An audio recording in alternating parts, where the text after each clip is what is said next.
Drop it.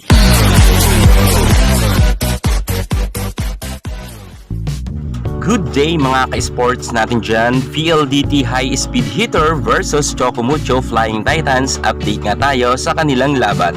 Kung saan nga sa set 1 ay panalo nga ang Chocomucho at pinadapa nga nila ang PLDT. Pero pagdating nga sa second set ay tinalo naman ng PLDT ang kupunan nga ni Boss Dina Wong.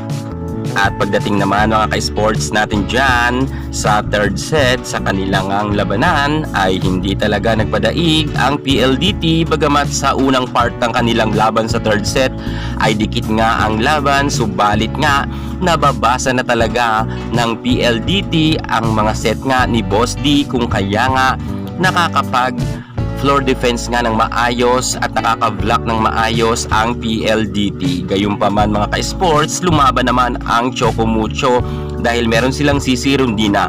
Pero syempre itong si Davison ay talagang unstoppable kanina mga ka-sports natin dyan, kung kaya nga sa kanya pong mga malalakas at malulutong na hampas ay hindi nga ito masyado nare-receive nga ni Tang Ponce, kung kaya nakalamang talaga dito ng husto ang PLDT. Namaga talaga ang kalamangan nila mga ka-sports, halos inaabot to ng 7 puntos, 8 puntos at minsan ay makakaisa nga lang ang Chocomucho.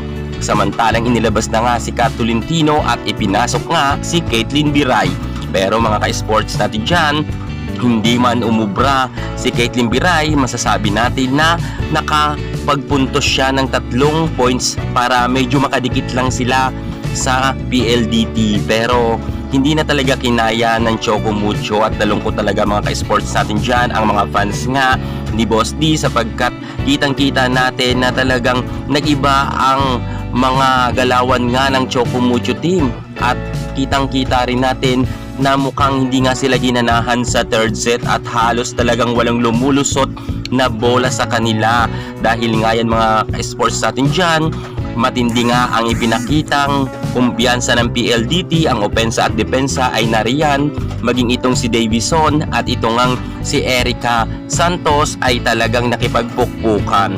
Grabe mga ka-sports natin dyan, grabe yung kalamangan nila at tinapos nga ng PLDT ang kanilang laban sa score na 18 at 25.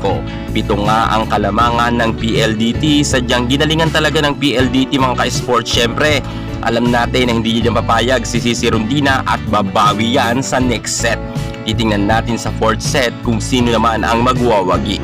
Makabawi kaya ngayon mga ka-sports natin dyan ang kupunan ni Boss Dina Wong, or sadyang tatapusin na ito ng PLDT para nga sila ay makasure din at makahabol nga sa Final Four. Yan ang ating aalamin, pero sure tayo na babawi dyan si Boss D at hindi dyan papayag si Rondina. Kaya abang kayo sa ating pinaka-update sa fourth set.